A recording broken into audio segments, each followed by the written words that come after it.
বাংলার বরাদ্দ বঞ্চনার জল গড়াচ্ছে। 100 দিনের কাজ এবং আবাস যোজনা নিয়ে শ্বেতপত্র প্রকাশের দাবিতে সরব অভিষেক বন্দ্যোপাধ্যায়।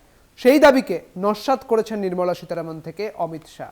এবার বাংলার দুর্নীতির বিরুদ্ধে শ্বেতপত্র প্রকাশ করা হবে বলে পাল্টা প্রহ্লাদ যোশী জানিয়েছেন। মিথ্যাচারে প্রথম পদক গেরুয়া শিবিরের, তোপ তৃণমূলের। বাংলার বঞ্চনা নিয়ে সরব তৃণমূল, তরজায় শ্বেতপত্র প্রকাশ। লোকসভা ভোটের আগে থেকেই কেন্দ্রীয় বঞ্চনা নিয়ে বিজেপির বিরুদ্ধে সরব হয় তৃণমূল। মমতা থেকে অভিষেক আবাস ও 100 দিনের কাজে বাংলার বকেয়া বরাদ্দ নিয়ে সুর চড়ান। বাংলায় কেন্দ্রীয় বরাদ্দ নিয়ে শ্বেতপত্র প্রকাশের দাবিও তোলে তৃণমূল। দিল্লিতে সংসদের অন্দরে একই দাবিতে ঝড় তুলেছেন Abhishek Bandyopadhyay.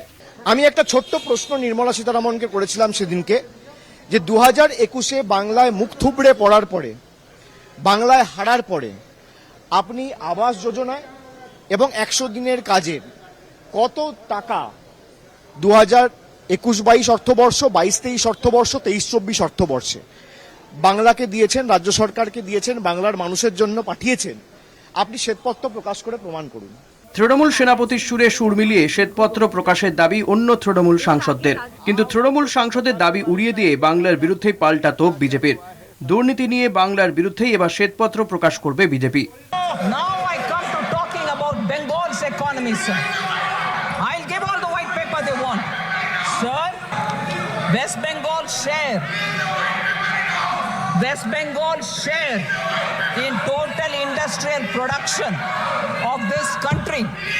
Honorable Speaker, sir, I'd like to draw your attention and say West Bengal's share of the total industrial production of this country, which used to be 24%. I want honorable members to keep paying attention to this data.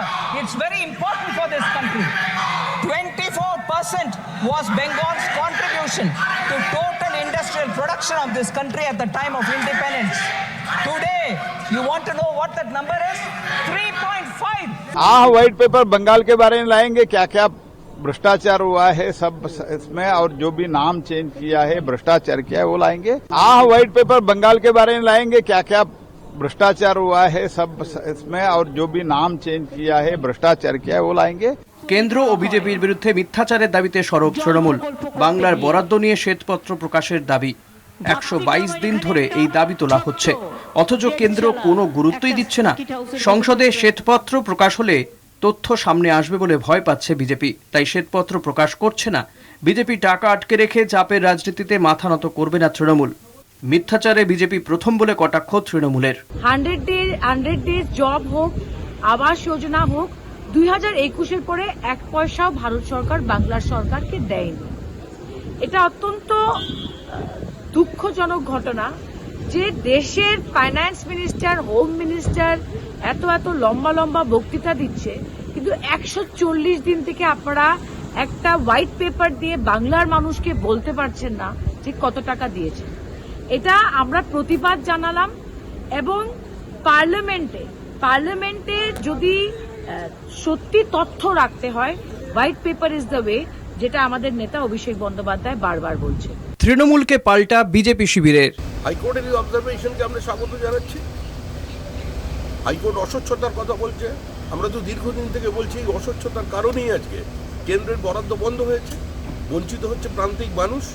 তৃণমূলের এই প্রাতিষ্ঠানিক রূপের কারণে আজকে দিদির রক্ষা কবচ নিয়ে তৃণমূলের নির্বাচিত জনপ্রতিনিধিরা, মানে সাংসদ থেকে শুরু করে পঞ্চায়েত প্রধান পর্যন্ত, কেউ গ্রামে মানুষকে ফেস করতে পারেনি, যেখানেই গেছেন বিক্ষোভের সম্মুখীন, কারণ ভোট নিয়ে চূড়ান্ত দুর্নীতি।